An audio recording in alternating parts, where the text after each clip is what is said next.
Chapter 10 in Greenfoot is a chapter we are not going to cover in class. If you are interested in doing advanced images and sounds, or you are using some images and sounds in your semester project and you need to learn more about editing them, this is a chapter that you would look at. It covers or deals with formats on sound, image file formats, and the RGBA color model. I'm going to briefly look at a few of the scenarios that are in this chapter that gives you an idea of what you need to do if you want to take a look at and experiment with some of these. So the first one is the color chart. And the color chart is simply a program to present the color chart so you can see what the red, green, blue shading will do. For example, it looks right here, 20400 looks to be red, which makes sense because this is a red, a green, and a blue mix. So if there's no green or blue, then the color is red. So a solid blue should have a 0 on the left, a number in the middle, and a 0 on the right. So if I kind of look for a blue, or that's actually green, it's red RGB, so it's red, green, blue. So here's a blue color. 00255 is as blue as you can get it. And the one that has a number in the middle will be a green because it goes red, green, blue. So if I look at my greenish numbers, if I have a green that's 255.0, that's going to be considered green. 255 is the maximum integer value that you can go at. The other thing though is you should maybe even just take a look at some of these scenarios and just come in and take a look at how this table is set up. Please notice that there's nested loops here. There's 3 for loops, one inside the other. And if we go back up and we kind of take a look, the first one goes 0 to 6, and if I look at this chart, I've got 1, 2, 3, 4, 5, 6 columns. I also have, if I take a look, it looks like there's 1, 2, 3, 4, 5, 6 rows of different combinations. The outside loop is usually controlling your rows. The inside loop controls the columns, and then there's another loop inside of there to help with all this gradients that they have.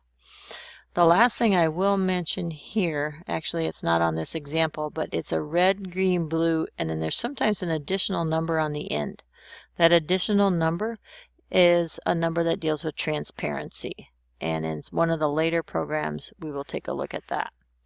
The chart is that, and the color patch here, you've got your new color RGB, and so color patch is sent RGB, and if we take a look, chart uses color patch, and so the chart is the world, color patch is the actor class that's being used. That's one of the scenarios.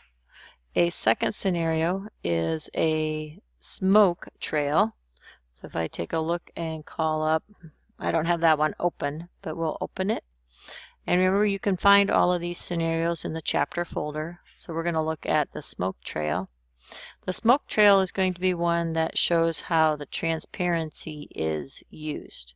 Transparency is when you can partially see through the image. And so if you look here, as the trail moves along, you can kind of see through some of that green smoke because they're adding a transparency to it. If we take a look at the code and scroll through here, I haven't actually looked at it very much, but they're setting a transparency here. And so they're doing a fade.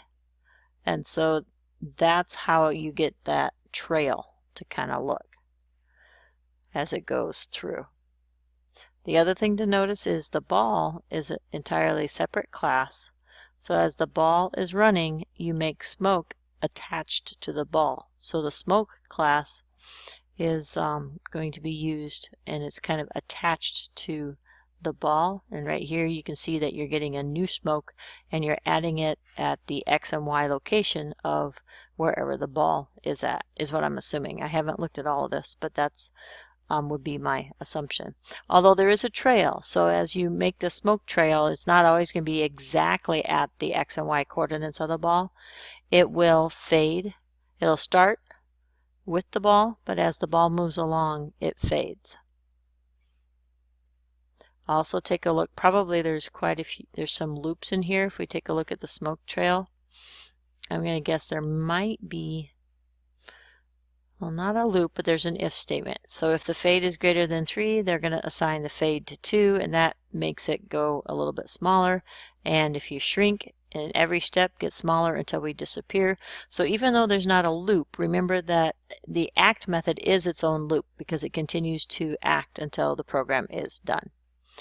And the last scenario that we will take a look at in this one is the path. And one of these, this one is one that where it's not working. You would start with this program and then you would get it to run.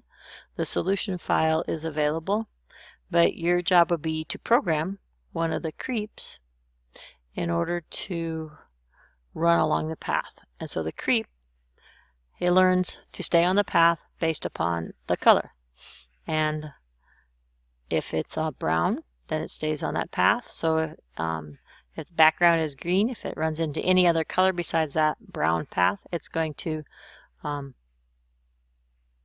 not veer off. So those are the 3 scenarios that are in chapter 10, and very good examples to take a look at for incorporating things into a semester project and or even taking one of these and expanding on it.